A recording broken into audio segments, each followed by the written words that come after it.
एक यापूर्वी 4 वेळेस आपण निवेदन यांना दिलेली आहे. मागणी आम्ही कुठलीही नवी घोषणा करण्याची करत नाही आहे. जी कायद्यानं बंधनकारक असणारी बाब आहे, जी आजही कायदा अस्तित्वात आहे, की 14 दिवसाच्या नंतर 15व्या दिवशी गेलेल्या ऊसाचं बिल पडलं पाहिजे.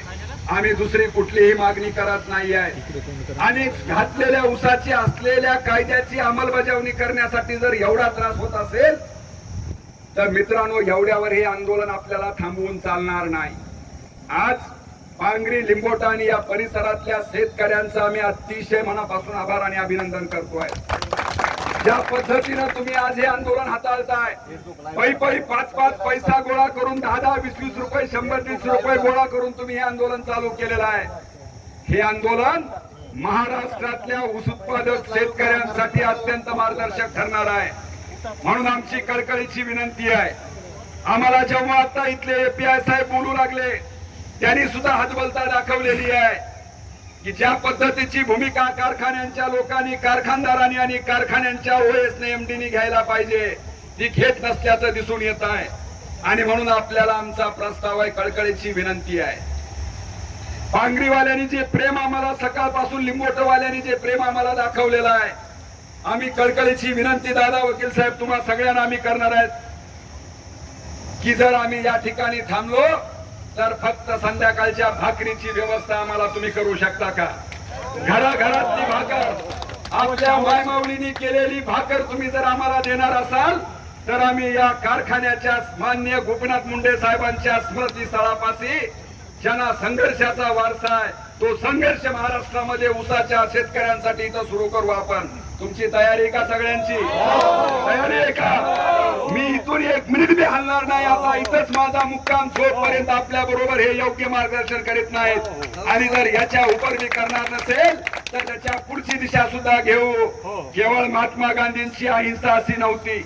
महात्मा गांधींनी सुद्धा सांगितलेलं आहे की जर ज्याला अहिंसेची भाषा कळत नाही त्या ठिकाणी तुम्हाला हातात शस्त्र सुद्धा घ्यावा लागणार आहे. तो गांधीजी मानणारे आम्ही माणसं आहे. एक गाल पुढं करून सापड खाणारे गांधीजी आम्ही नाही आहे. गांधीजींची दुसरी बाजू सुद्धा आम्हाला समजणारी माणसं आम्ही आहे. आणि म्हणून आमचा कळकळीचा इशारा आहे या कारखानदाराला, या कायदा आणि सुव्यवस्थेची जाण ठेवणाऱ्या पोलिसांना, या जिल्ह्याचा जिल्हाधिकारी म्हणून या जिल्ह्यातल्या सर्वसामान्य माणसांचं हित त्याची जबाबदारी आहे.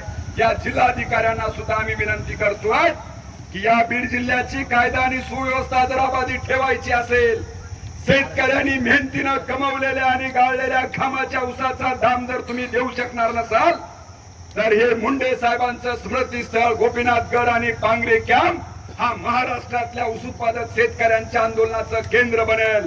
आणि उद्या जर काही झालं याचा जबाबदार आपण राहाल, याचा इशारा आपण देऊ. मला खात्री आहे पांगरी, लिंबोटा आजूबाजूच्या सगळ्या गावातले लोक आपल्याला या आंदोलनाला मोठ्या प्रमाणात सहकार्य करतील.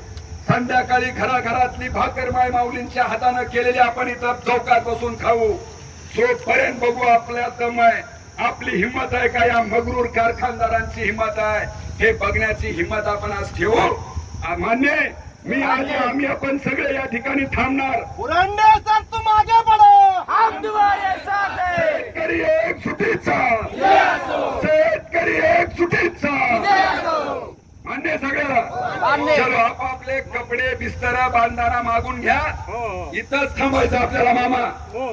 आपण 8 दिवस बीडला थांबलो होतो, चलत गेलो होतो. थांबणारे किती जण आहे संध्याकाळी? सगळे बस ओके.